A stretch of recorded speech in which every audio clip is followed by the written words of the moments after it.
A child's trembling voice echoes through a silent courthouse as she desperately defends her absent mother. The magistrate scoffs, convinced he's hearing childish lies.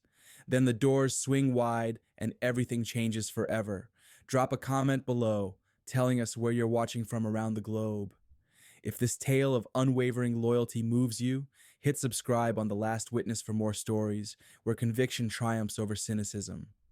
The stately courtroom of Camden County bore witness to decades of verdicts beneath its vaulted ceilings. Afternoon sunlight streamed through towering windows, illuminating particles that floated like unseen observers above the legal proceedings. At the petitioner's table, Professor Malcolm Greystone fidgeted with his cufflinks anxiously. The Princeton sociology professor appeared haggard, dark shadows under his eyes revealing countless sleepless nights spent worrying about his child's future. His usually immaculate appearance showed signs of strain, disheveled hair and trembling hands as he organized custody papers. Beside her father's counsel sat 12-year-old Emma Greystone, displaying remarkable poise for someone her age facing such circumstances. Rather than squirming like most children in legal settings, she remained perfectly still. Her auburn hair was secured in a tight ponytail, and around her throat hung a distinctive nautical star pendant that her fingers occasionally traced in deliberate patterns. Magistrate Theodore Ashworth entered, prompting the bailiff to call for all to stand. The magistrate's military background was immediately apparent. Rigid posture, measured movements, and piercing assessment of everyone present. His reputation was well established. 2 decades as a naval JAG attorney before ascending to the bench, with minimal tolerance for what he termed civilian dramatics. We reconvene this custody proceeding for Emma Greystone, Magistrate Ashworth announced, reviewing documents. I note the respondent remains absent once again. The opposing attorney, Helen Crawford, rose smoothly. Correct, Your Honor. Ms. Diana Greystone has failed to appear for 3 straight hearings, continuing the abandonment pattern we've documented spanning 8 years. Malcolm's legal representative presented a damning portfolio of Diana's unexplained disappearances, missed celebrations, absent during parent conferences, nowhere to be found when Emma battled severe flu at age 7. The narrative painted was one of maternal abandonment. Your Honor, Malcolm's attorney declared, Professor Greystone has been Emma's sole reliable parent. He's never missed a school function, medical appointment, or dance recital. Meanwhile, Ms. Greystone vanishes for months with barely any contact. We seek full custody for Professor Greystone, with monitored visitation for Ms. Greystone should she choose to make herself available. Magistrate Ashworth nodded, taking notes. Ms. Crawford, your position? Your Honor, we've attempted securing Ms. Greystone's attendance repeatedly. Her absence pattern speaks volumes. She claims work obligations prevent her appearance, yet provides no evidence, no supervisor references, not even consistent explanations of her actual employment. This demonstrates clear failure to prioritize her daughter's welfare.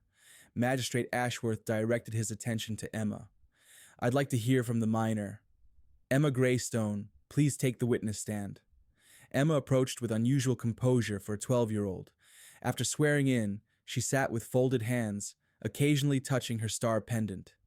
Emma, Magistrate Ashworth leaned forward, his tone marginally softer. Can you describe your relationship with your mother? Emma's fingers found her pendant. She adores me. She can't always be present, but not because she doesn't care. Why can't she be present? Does she explain her absences? She cannot reveal her whereabouts. Emma's voice remained steady. It's classified information. Murmurs rippled through the courtroom. Magistrate Ashworth's eyebrow arched slightly. Classified? What precisely does your mother do professionally, Emma? Emma hesitated, her fingers tracing patterns on the pendant resembling military communication codes.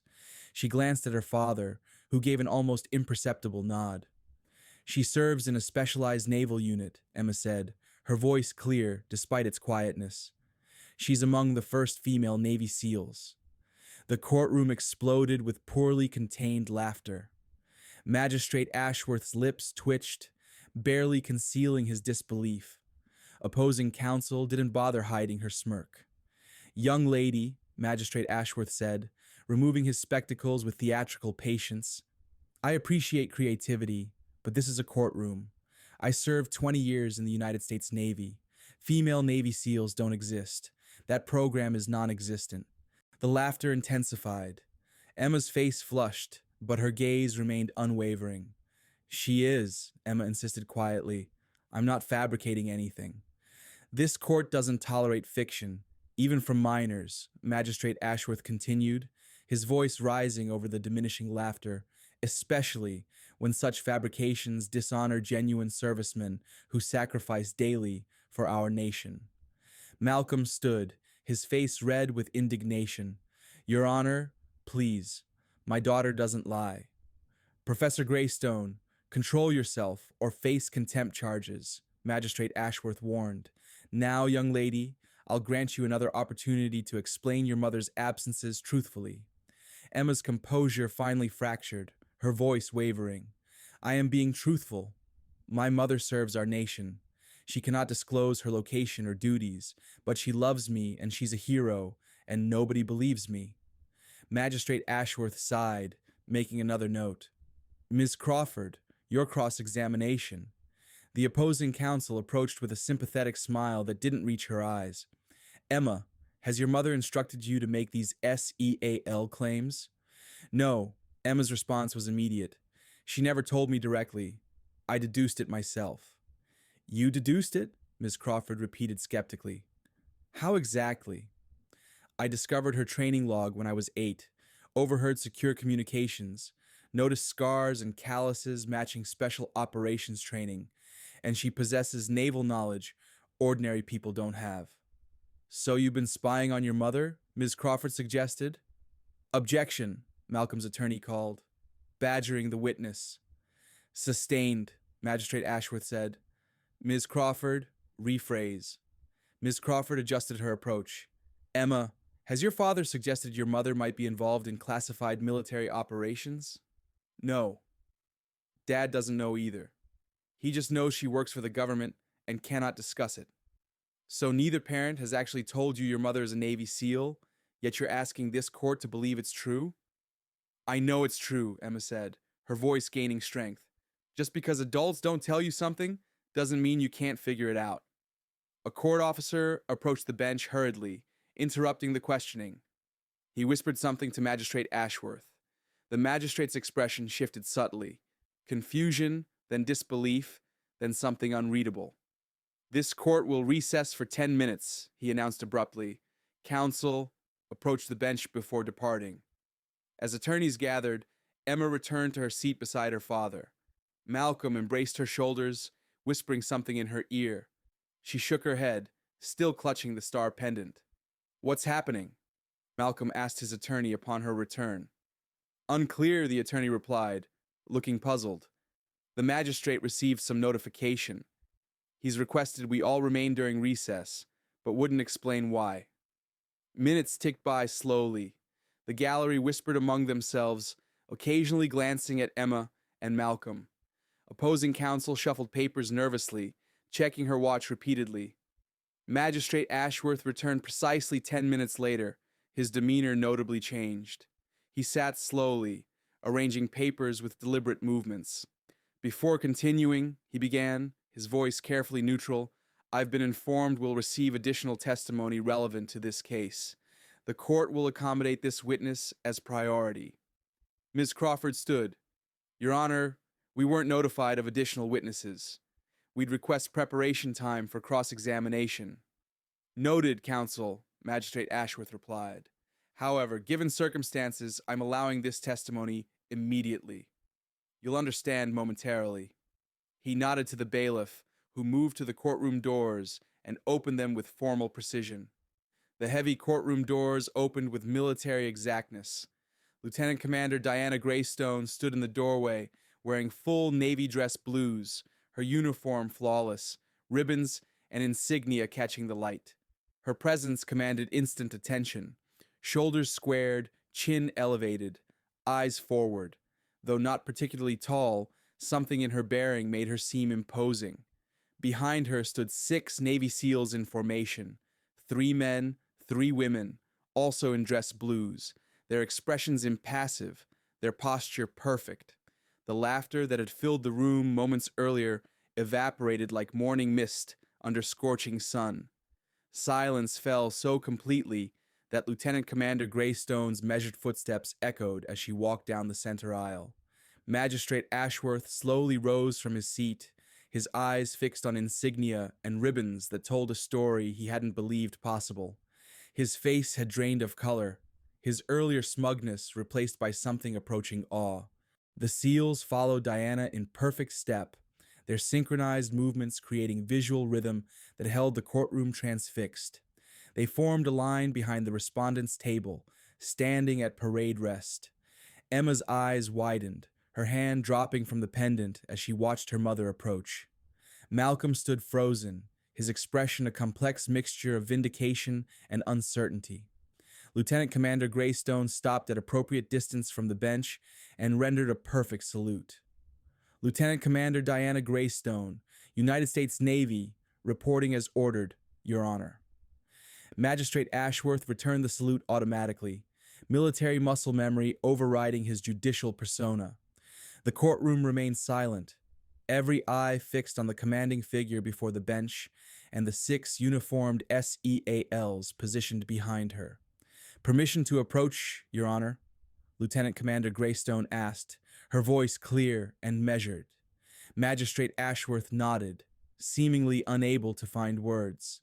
Lieutenant Commander Greystone advanced and presented a sealed folder to the bailiff, who delivered it to the magistrate. These documents were declassified this morning specifically for this hearing, sir.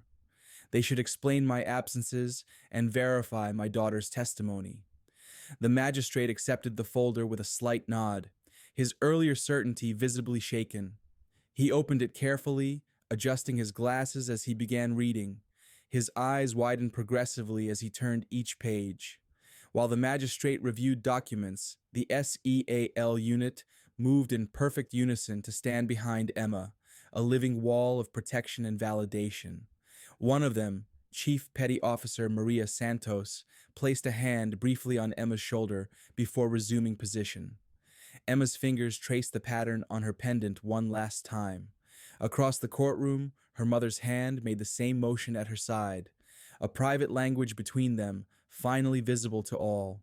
Opposing counsel, Helen Crawford, shifted uncomfortably, shuffling papers without purpose, clearly unprepared for this development. Malcolm watched the scene unfold with complex expression, pride, hurt, and vindication all mingled together. After several minutes of silence, broken only by turning pages, Magistrate Ashworth finally looked up from the documents. His face had transformed, the earlier mockery replaced by something approaching reverence. The court will recess for 30 minutes, he announced, his voice slightly unsteady. When we reconvene, this hearing will continue in my chambers with limited attendance. Lieutenant Commander Greystone, Professor Greystone, counsel for both parties, and the minor child only. As people filed out, many casting backward glances at the SEALs who remained at attention, Emma finally moved. She walked directly to her mother, stopping just short of embracing her, understanding instinctively that while in uniform in formation, certain protocols had to be maintained. Lieutenant Commander Greystone looked down at her daughter, and for a brief moment, the military bearing softened. You maintained faith, she said quietly. Always, Emma replied. The bailiff approached. Lieutenant Commander, the magistrate has arranged a conference room where your unit can wait comfortably. Lieutenant Commander Greystone nodded. Thank you. She turned to her unit. At ease. Chief Santos, you'll accompany me to the magistrate's chambers. The rest remain on standby. The SEALs acknowledged the order with crisp nods, then filed out behind the bailiff. Chief Santos remained standing at parade rest near Lieutenant Commander Greystone. In the nearly empty courtroom, Malcolm finally approached his wife. He stopped several feet away, his expression guarded. 8 years, he said quietly. 8 years of not knowing, of watching Emma wonder if you cared at all. I know, Diana replied, her voice equally soft but firm. And I'll answer for that, but not here, not now. Malcolm nodded once, then looked at Chief Santos and the remaining SEAL waiting by the door. So it's all true. Everything Emma said. She's more observant than we realized, Diana said, a hint of pride in her voice. She assembled the pieces years ago. Never said a word to me about it until recently. Emma stood between her parents, still not touching either one, her eyes moving between them. I knew you wouldn't believe me, Dad. No one would. That's why I never told you what I figured out. Before Malcolm could respond, the bailiff returned. Magistrate Ashworth is ready for you now. Magistrate Ashworth's chambers were lined with military memorabilia and law books, two worlds that had shaped his identity. He sat behind his desk, the classified documents open before him, his earlier certainty replaced by humility. Please be seated, he said, gesturing to chairs arranged before his desk. Chief Santos took position near the door, standing at parade rest. Once everyone was settled, Magistrate Ashworth cleared his throat. Lieutenant Commander Greystone, I owe your daughter an apology. These documents confirm the existence of the program she described, a classified initiative to integrate women into special operations forces, including modified SEAL training protocols. Lieutenant Commander Greystone sat with perfect posture, her demeanor professional. The program has been active for 7 years, Your Honor. I was among the first candidates selected. Which explains your absences. Magistrate Ashworth nodded. Deployments, training cycles, missions that cannot be discussed. Yes, sir. My service required absolute secrecy, even from my family. Diana's gaze shifted to Malcolm. My husband was only told I was on classified assignments. The nature of those assignments remained confidential. Malcolm ran a hand through his hair. I understood she was serving, but the length and frequency of absences became impossible to explain to Emma. When Diana couldn't even call during emergencies, when she missed Emma's hospitalization with pneumonia, her elementary school graduation, I thought she had simply chosen her career over her family. I served my country at the cost of serving my daughter, Diana said, the first crack appearing in her professional demeanor. I'm here to correct that imbalance. Magistrate Ashworth turned to Emma. How did you know about your mother's actual role? These documents indicate that information was classified at the highest level. Emma touched her pendant. She never told me directly, but I found her training journal once when I was 8. It didn't say SEAL anywhere, but it had swimming distances and times, combat exercises, names of instructors I later researched, and I overheard things when she was on secure calls. I put it together. And you kept her secret, Magistrate Ashworth said with newfound respect, even when no one believed you. Some things are more important than being believed, Emma said simply. Lieutenant Commander, the magistrate continued, these documents explain your absence today and at previous hearings. What they don't explain is why you've chosen to appear now and with your unit. The program remains classified, yet you've made a very public statement by appearing in this courtroom. Diana straightened in her chair. Sir, our unit completed its final mission 3 weeks ago. The existence of the program is being declassified in stages, with limited information becoming public next month. When I learned of today's custody hearing and the line of questioning my daughter was facing, I requested emergency partial declassification from my commanding officer. It was granted this morning. She placed another document on the magistrate's desk. This authorizes me to confirm my role in the program and acknowledge the existence of female operators in naval special warfare. The specifics of our missions, training protocols, and capabilities remain classified. And your unit's presence today? Magistrate Ashworth asked. They volunteered, sir, to support both me and my daughter, to help correct a wrong done to Emma by the secrecy our mission required. Chief Santos spoke for the first time. Permission to speak, Your Honor? Magistrate Ashworth nodded. Our unit operates as a family, sir. Lieutenant Commander Greystone has led us through situations I cannot describe, but which tested every limit of human endurance. When we learned her daughter was being disbelieved, mocked for telling the truth about her mother, we unanimously requested to appear, to stand witness. Magistrate Ashworth nodded slowly, then turned to Malcolm. Professor Greystone, this changes the context of your custody petition significantly. Do you wish to proceed? Malcolm looked at his wife, then his daughter. I don't know. I filed for custody because I believed Emma needed stability, predictability. I thought Diana was choosing to be absent. Now I learn she's been serving in ways I couldn't have imagined. I need time to process this. Your Honor, Diana interjected, if I may, I have requested a transfer to training operations. Still classified, but based stateside with predictable hours. My unit has completed our assigned missions. We've proven what needed to be proven. Magistrate Ashworth closed the folder. This court will take this new information under advisement. Given the classified nature of much of this testimony, I'm sealing the record of today's proceedings. We'll reconvene in 2 weeks to revisit the custody arrangement in light of Lieutenant Commander Greystone's changed circumstances. He turned to Emma. Young lady, I owe you an apology. You showed remarkable courage today, standing by the truth even when disbelieved by those in authority, including myself. That's a rare quality. Emma nodded, accepting the apology with the same composure she had shown throughout. If there's nothing else, Magistrate Ashworth said, this hearing is adjourned until 2 weeks from today. Lieutenant Commander Greystone, please extend my respects to your unit. As they left the magistrate's chambers, Emma walked between her parents, not touching either one, but closer than before. The rest of the SEAL unit waited in the hallway, standing to attention as Lieutenant Commander Greystone emerged. At ease, she told them. The magistrate has sealed the proceedings and adjourned until further notice.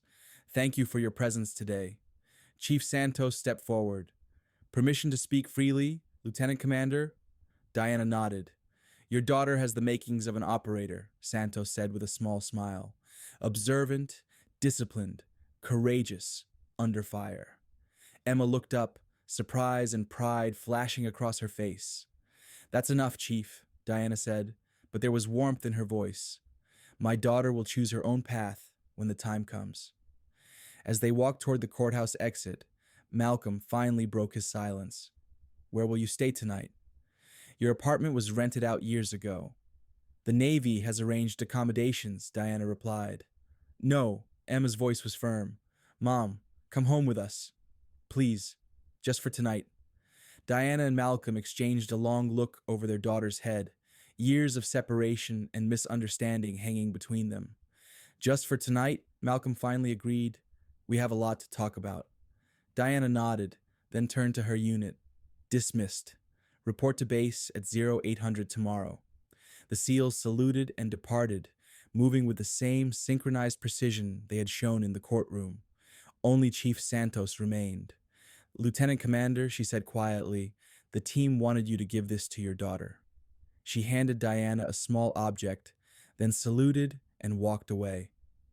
Diana looked down at the item in her palm, a challenge coin, the special operations insignia, modified with a subtle marker known only to those in their program. We give these to people who keep faith when everything tells them not to, she said, placing it in Emma's hand. Welcome to the family. The coin gleamed in Emma's palm, a tangible validation of the truth she had known and protected all along. If this story of silent courage touched your heart, hit that subscribe button for The Last Witness. Sometimes the greatest battles aren't fought on distant shores. They're fought in courtrooms, defending the truth when no one else will listen. Have you ever encountered someone who never sought recognition, but deserved it more than anyone? Sometimes courage isn't just found on battlefields. It's in the quiet sacrifices made for those we love, and in the faith maintained when no one else believes. Like this video, if you believe truth always finds a way to surface. Share it if you know someone who's ever stood alone defending what they knew was right. And subscribe to The Last Witness for more stories where conviction conquers doubt.